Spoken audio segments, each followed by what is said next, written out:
I'm Christy Harshberger, and my grandparents are Pam and Jerry Darling, and their story began in 1969. My grandmother was an alcoholic, and she had been for many years. And from the perspective of my mom, Cindy Larson, my aunt, Amanda Blankenship, and my uncle, Chris Darling, they had lived in turmoil and watched my grandmother basically suffer for several years from alcoholism, and it greatly affected their family.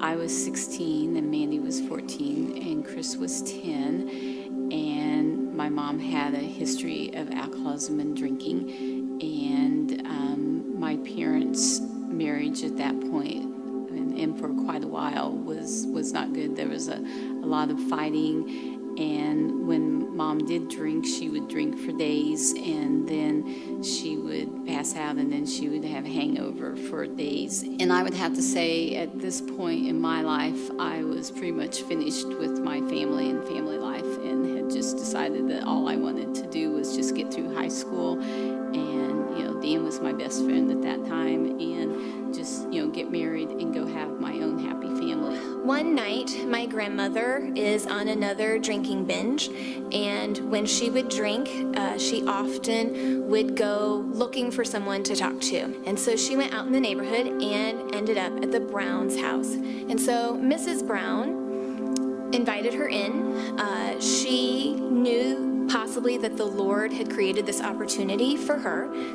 She in particular had been praying for my grandmother and the family. So then they talked, and she was talking to Mom about the Lord and how He could help our family, and she could be delivered from alcohol.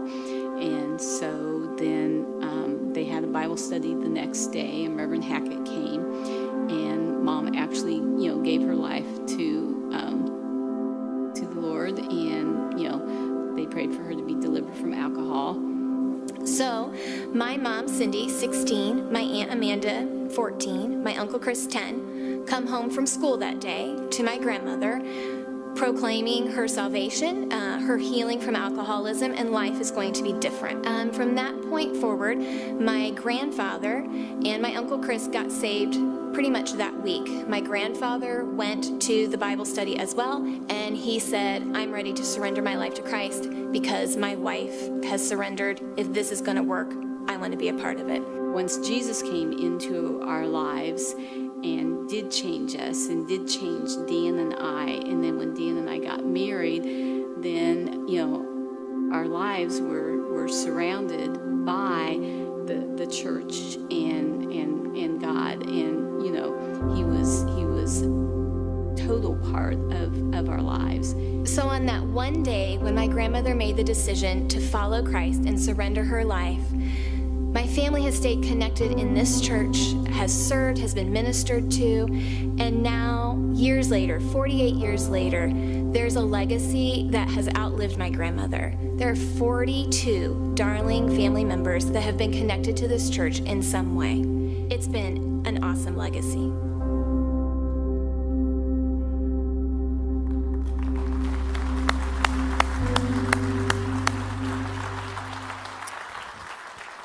Wow. Well, that is just one more story out of the history of our church. We could tell so many. I suppose that's what heaven will be for, is hearing these amazing stories of what God did. And that story, it's a living example of legacy, what I've been talking to you about over the last several weeks. In fact, we're on week 4 of a 6-part series on legacy. And that is where I'm encouraging you to leave your mark. Leave your mark from your life in a way that lives beyond you. And in the first week of this series, I talked to you about how the way to do that is to be intentional about giving, to be intentional about serving others, to be intentional about sharing Christ. And that's basically those kinds of things. That's how you leave a legacy that lasts beyond you. That's how your life can outlast you. And then the second week of this series was our 90th anniversary. We celebrated 90 years as a church. And we talked about how we are a legacy community. We're a legacy congregation. There's been a great gift given to us by those who came before us. people who served God passionately, people who loved him, people who prayed fervently that God would move, and he did. In fact, the Darlings, they're just one example of one family that was changed because people prayed, because God's people were here living beyond themselves. And then the next week we heard from Hulda Buntain. She is kind of a living legacy person. She's somebody who went to India over 60 years ago, and today, really no exaggeration, tens, probably hundreds of thousands of people impacted because she and her husband decided to give their lives to God's call on them in a way that it mushroomed and expanded exponentially in ways that no one could have predicted. And today I'm wanting to continue with you on the subject of legacy. And since today is the fifth Sunday of the month, we have, of course, Generation Sunday, and all the children who are in here, they're a reminder of the importance for us to live in a way that outlasts ourselves. And yet, I do want you to recognize this point of legacy or leaving a mark or making a difference, it's tied to one of our core purposes as a church. We want to see everyone come to know God, for example. That is, come to know him personally and intimately. We want to see everyone find freedom. That is, to see God give freedom to every person for the things that kind of hold them down, hold them back. We want to see everyone who comes to this church discover purpose, to know why they're on earth, and to get engaged in ministry, basically, that is in alignment with their purpose. And then last is to make waves. We want to see everyone make waves. That's our way of saying make a difference. And that's what legacy is about. We want to see, as we engage together, we want to see ourselves make a difference that lasts. We want to see ourselves leave a legacy. And the thing is, the Bible, when it talks to us about legacy, when it talks to us about how to live right now, it often points to heaven. Heaven is used as a primary motivator in the scriptures for generosity, for kindness, for serving others. Heaven is often used as a primary motivation. Let me just tell you, when you have an understanding in your life that heaven is coming and that heaven is actually a reality that is more real, if we could say it that way, than the world that we live in, it changes everything. I've been a pastor now for 26 years, and I have stood at many funerals, some more difficult than others, but I am struck about how every time there's a funeral, it sometimes doesn't matter how long you've had to prepare for this.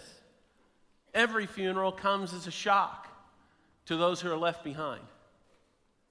And it's a difficult thing to stand at the side of the graveside, of the grave, and eventually to walk away there and leave the remains of the loved one there at the grave. That's a tough thing. But let me just say this. There is a monumental difference, a huge difference between those who have no hope of heaven and those who have a hope of heaven. When you know that that person is now in the presence of God, it changes everything. And today, I want for you with me to fix your eyes on heaven, to recognize that it's heaven that's coming that should make a difference in how we live right now. And to start down this path, I just want to read to you from 1 Timothy. Paul, who wrote a lot of the New Testament, he's writing to his protege Timothy, who's a pastor in the city of Ephesus. And he's giving him some tips, if you will, about what he wants him to do in Ephesus for the church there. And he says this: command those who are rich in this present world Let me just say this. That's you and me. It doesn't matter how rich you are in the scheme of America. You live in this country. You have the opportunities this country affords you. We're 5% of the world. And we use an enormous share of this world's wealth and really possibilities. So you live in this country. I consider you rich. All you'd have to do is travel not very far outside of America to discover just how much wealth there is here. And so he says to Timothy, command those who are rich in this present world not to be arrogant, nor to put their hope in wealth. Because that's what a lot of people do. They think that the things they have, the stuff that they acquire, that's what brings happiness. That's what really matters. But it's an illusion of sorts, because here's what's true about your life and my life. You and I will have to let go of everything in this world. Everything that you hold dear today, you and me, eventually you're going to have to let go of it. That's the way that it is. He says that the wealth in this world is so uncertain. He says, but tell them to put their hope in God, who richly provides us with everything for our enjoyment. So there's nothing wrong with enjoying the world. But what he's saying is, don't put your hope in this world or in its riches. He says, command them to do good, to be rich in good deeds, and to be generous and willing to share. In this way, they will lay up treasure for themselves as a firm foundation for the coming age. Remember, I said a moment ago, you're going to have to let go of everything that you hold dear in this world. There's coming an age where you have to let go of nothing ever again. That's the coming age. That's heaven. The Bible says it like this, that in that world, that there'll be no more tears or crying or sickness or mourning or pain or death. It will all be done away. The Bible even says that night will be swept away. It will be light forever. He says, so that they may take hold of the life that is truly life. In other words, you want to lay a foundation for this coming age. You want to lay a foundation for heaven. And then you seize life that's really life. You seize joy that's really joy. You seize peace that can take you through the most difficult things. And what I want to do this morning is I want to help you to see how important it is to invest your life in the coming age. Why is it so key? I'm telling you, your money, your thoughts, your attitudes, all your resources need to be pointed to heaven. Why? I'll give you some reasons. Number one, because heaven, not earth, is my home. Heaven, not earth, is my home. You know, one of the best insights that I can give you as a pastor is kind of a basic insight of the Bible. When you're going through something really difficult in this life, when you seem to be suffering and it doesn't seem to be getting better, when you are seized with depression, when you are stricken with grief, when there's some terrible pain in your body that's come on you and you can't seem to get rid of it, this is the truth that I point people to. And that is, this world, it's not our home. It's not where we're meant to take up permanent residency. We need to get used to the idea that this world, as wonderful as it can be, it's also painful and broken, and we're going to have to let go of it. And the reason why you and I need to be focused on heaven and laying up treasures in heaven and becoming rich toward God, that's how Jesus talked about it. The reason why is because heaven's forever. Heaven's our true home. You know, Jesus, he talked to his disciples this way. His disciples were down.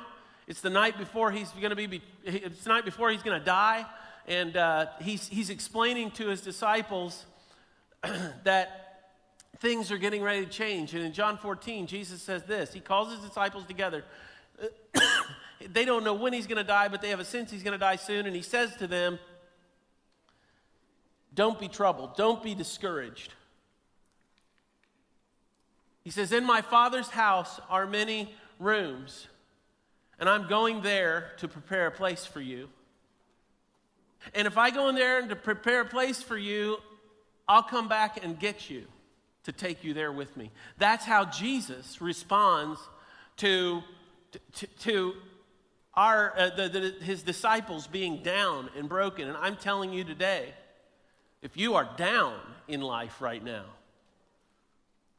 one way for you to lift your heart, lift your spirit, is to set your eyes on heaven. And the thing is, for too many of us, life is too blindingly good. It's so good, we start to imagine that it's always going to be this way. Good, it's so good that and comfortable that we start to forget about heaven. Now, maybe that's not your story, but I know many people for whom that is their story. They've become so focused on the comforts of this world that the world to come doesn't mean very much to them. I might say it like this: the better you have it, the more that you'll think the world is great. But take note. Please take this warning. It will not always be so for you or for me. Paul said this in Philippians 3:18-20. He says, many live as enemies of the cross of Christ. Their destiny is their destruction. Their God is their stomach. And their glory is their shame. Their mind is on earthly things. But our citizenship is in heaven. And we eagerly await a Savior from there, the Lord Jesus Christ. So let me just ask you to come along with me. You want to be a legacy person? You want your life to outlast you? You want to leave your mark on the world in some way that really matters and goes on and on? Get your eyes focused on heaven. It's not your home. You know, I've had too many people over the last year and a half come to me bent out of shape about politics. And people will say, now, Pastor, what do you think? You know, why don't you get up there? Why don't you just tell us the way it is? Tell us where you come down on these things.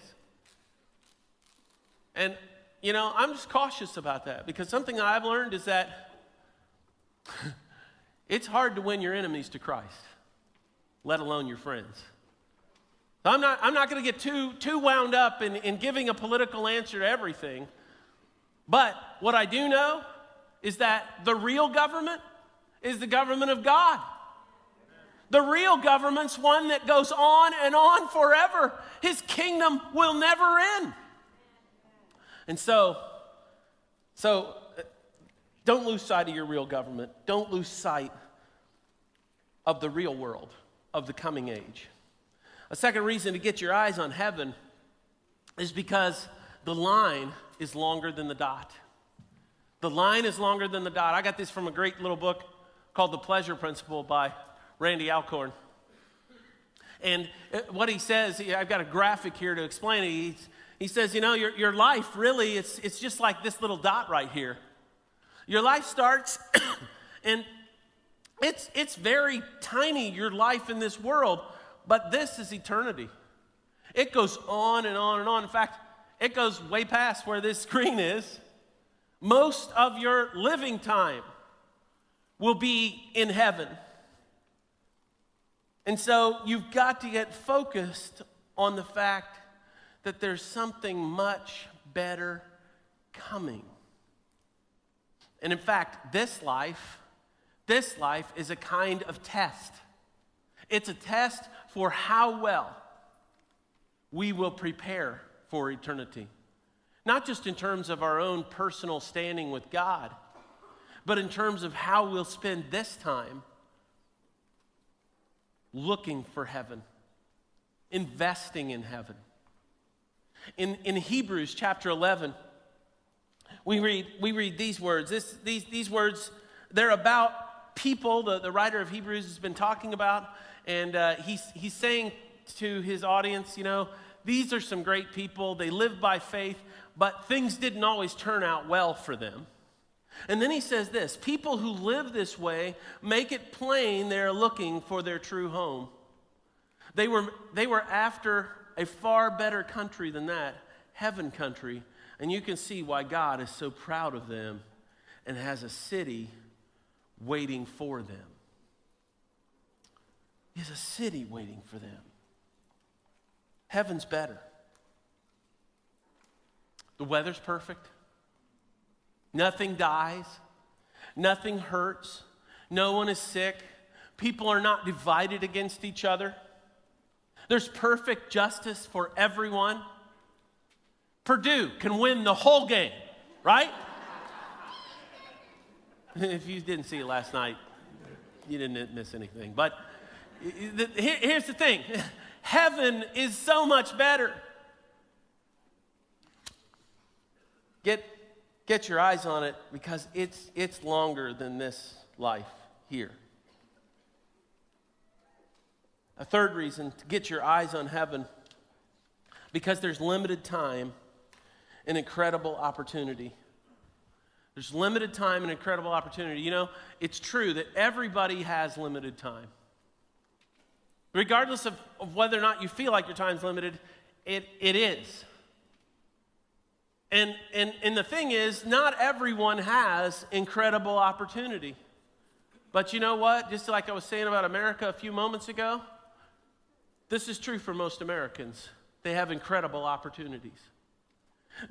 For most Americans, we are people who for whom God has visited us and bestowed on us incredible opportunities. And here's the thing.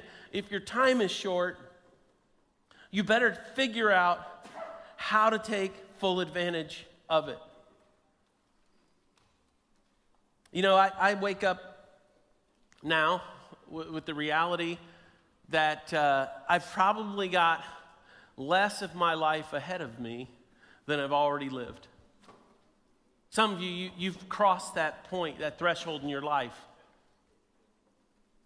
Others of you're not quite there, but when you start to realize, hey, I've lived more of my life than I'm going to live, well, that starts changing how you look at what you're spending your time on, how you're going to be spending the time that's left to you while you have strength and ability.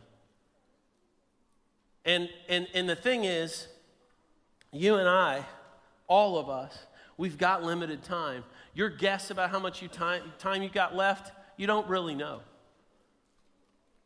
And so, with the time you have, start scanning the surface for opportunities. Some people have approached me and they say, why is it that you're trying to develop that community center across the way? Why do you want to, why we got a great church here. Why would we want to just accept that property as a gift from some people and try and then spend a lot of energy and resources in trying to develop something that's going to help people over there? Why would you want to do that? Why? Because we have limited time and it's an incredible opportunity. Why would you take the effort to try and open a food bank? There's other food banks because people are hungry around us. They'll come and receive food and we'll have a chance to point them to Jesus, to heaven that lasts forever. It's an incredible opportunity. Our time is limited. Sometimes people come to me and they say, why would you sell 5 acres on the end of your property with that softball field? There's a bunch of people that are going to move in there. About 200 people are going to move in there who need assisted living. Why would you do that? Well, the developers, they're Christians. They want us to share ministry. That's one thing. To a bunch of people who are real close. They're much closer to eternity than most of us. And to have the chance to be able to point them to heaven, that's an incredible opportunity for a lot of people with limited time.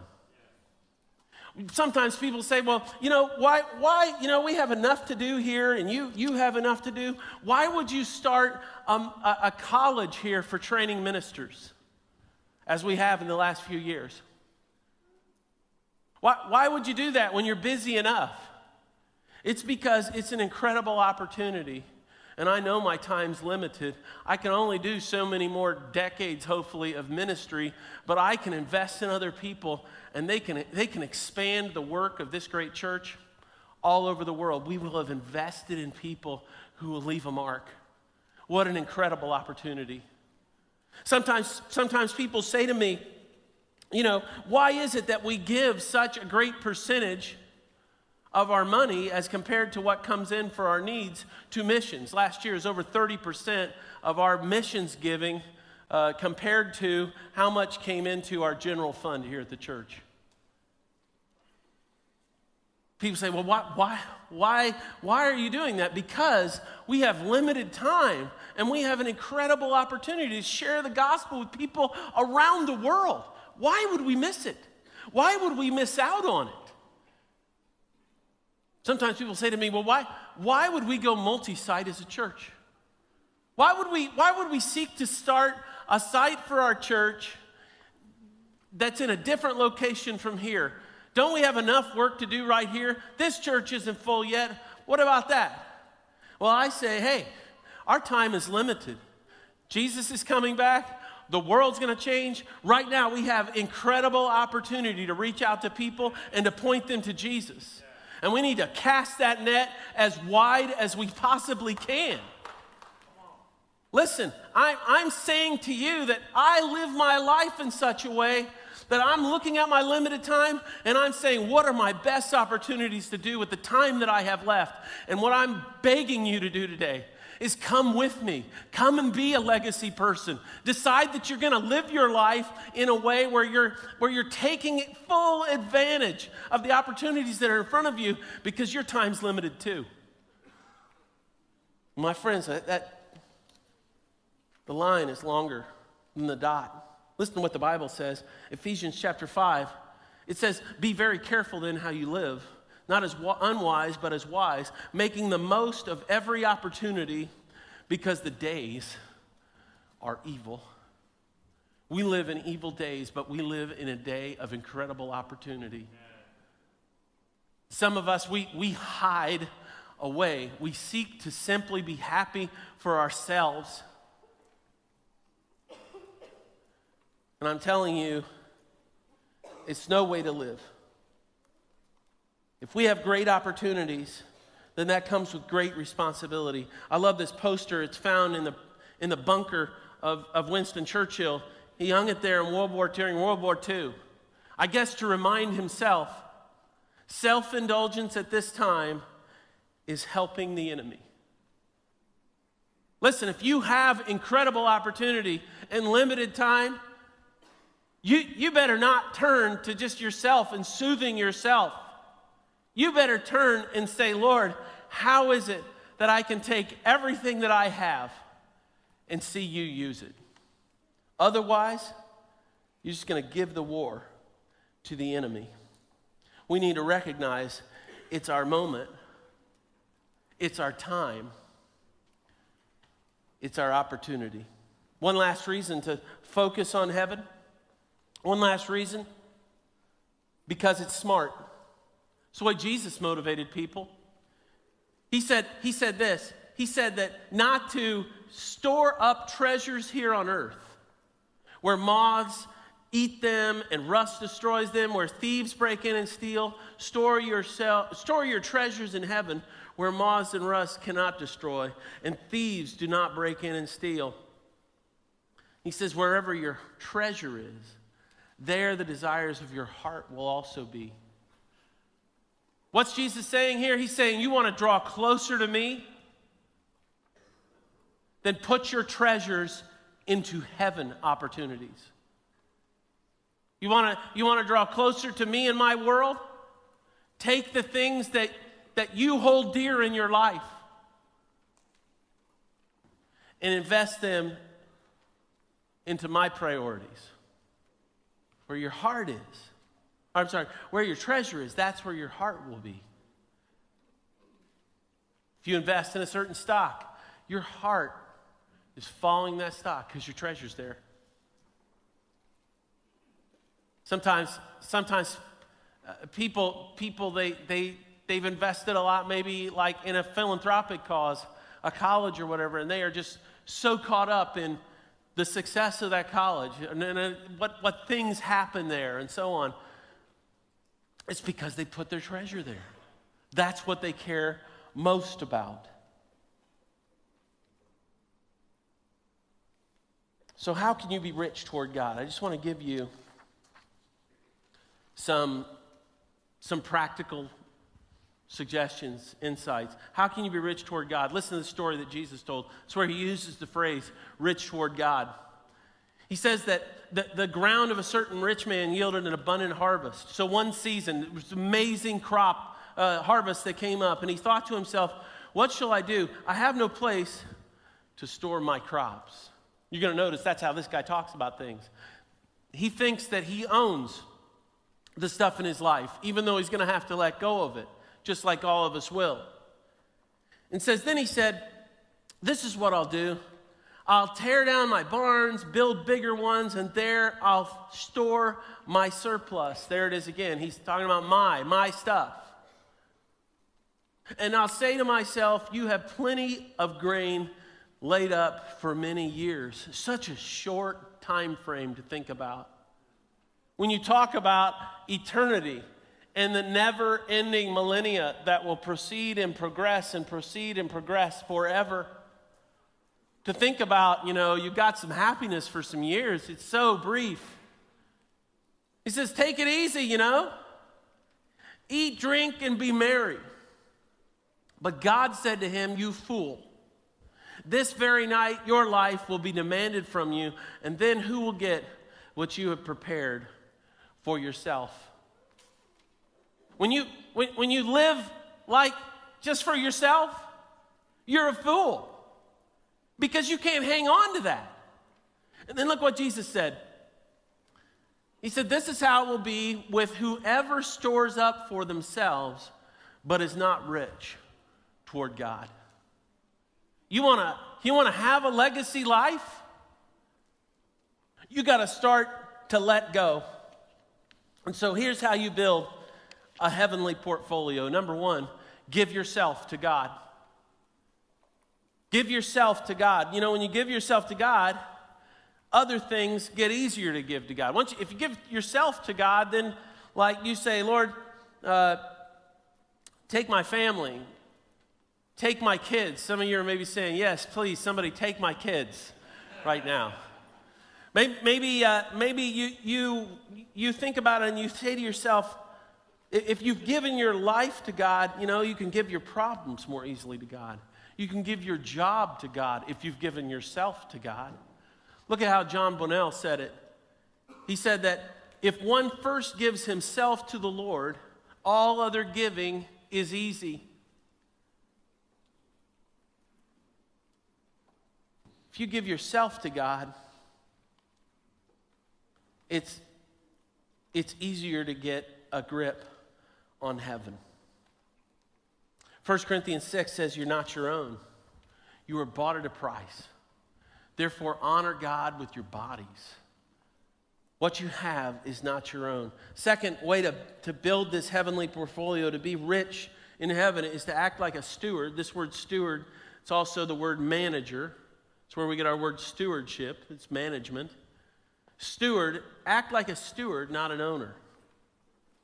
And so that is to say, recognize that your life is not your own. You're managing everything that you have on behalf of God. If you've given him yourself, it's all his. Now, I got to say, the IRS is one of the strangest groups of organizations I've dealt with. I told them, submitted some paperwork in plenty of time before taxes were due this time, that they didn't give me, and I paid too much taxes a few years before. And they wrote me and they said, you haven't we don't agree with you. You owe us some taxes from that year. I said, no, I don't. Here's the stuff. They said, no, you do. And in order to help you pay, we're just going to hold on to your tax return this year. And so time passed. I called my accountant. He said, just wait.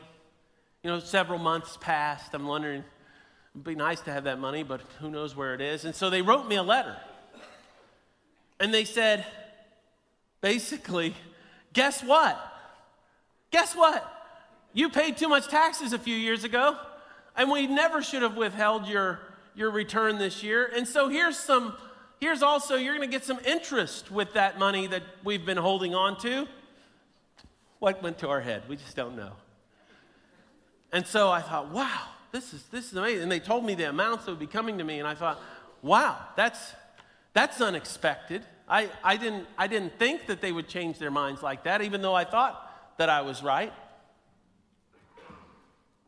And let me just tell you, when I get money like that, here's what I do, because I act like a steward, not like an owner. When money comes to me I don't expect, the first thing that I say is, Lord, what do you want me to do with this money? What do you want me to do with this money? Not what can I do? Not how can I pleasure myself? How can I be happier? How can I be more stable? Lord, what is it you want me to do with this? And I'm saying to you today, Psalm 24:1, all the earth is the Lord's, everything in it, the world and all who live in it. And so all of your stuff, it belongs to God. You might say, well, no, I did it. No, listen, God gave you the ability. He gave you the health. He gave you the breath. He gave you the time. You didn't do it. He gave it to you. Here's another way to be rich toward God, and that is look through the lens of eternity. Look through the lens of eternity. Hebrews 11 tells us that Moses is someone who he didn't take the easy way. And then at the very end of that passage, in verse 26, it says this. Go to the next slide. It says that he was looking ahead to his reward. Moses went through some difficult things. He could have had it easier in the short term, but he was focused on eternity. He was focused on something much longer. And a last thing I want to say to you about living, about how to be rich toward God, is this last thing, is to be intentional. Be intentional. In other words, I want to encourage you to pre-decide what you're going to give to God. Pre-decide about your time. How much time you're going to give to God. Pre-decide about how much you're going to give financially to God. And then stick to that decision ahead of time. But I'm encouraging you, whatever the case is, have a plan about what you're going to do with your time and money. The opportunities that lay before you. Because listen, somebody will come up with a plan for it if you don't. Be intentional. Listen, this is the way the Bible talks about it. 2 Corinthians chapter 9. It says, I want each of you to take plenty of time to think it over and make up your own mind what you will give. That will protect you against sob stories and arm twisting. God loves it when the giver delights in the giving. What I'm saying to you today is that in 2 weeks, as I mentioned at the beginning of this series, in 2 weeks, we'll receive a legacy offering on Sunday, November 12th. And at that time, this is not an offering for like a particular project. It's not because of a shortfall in our giving. It's not because of anything like that. Instead, this offering, it's about you. Because I'm convinced that most of us here, we need to take significant steps toward being a legacy person. So we're going to give you an opportunity. You'll learn more about it on that Sunday, but I want for you to pray now, plan now about how you're going to respond, about how you're going to give. Because this is the bottom line. This is really what it all comes down to. You'll miss the money that you poorly spend. You'll miss the money that you overspent at the arcade. You'll miss the money that you wish you never would have loaned to your brother-in-law. But the bottom line, write it down. I'll never miss what I invest in eternity.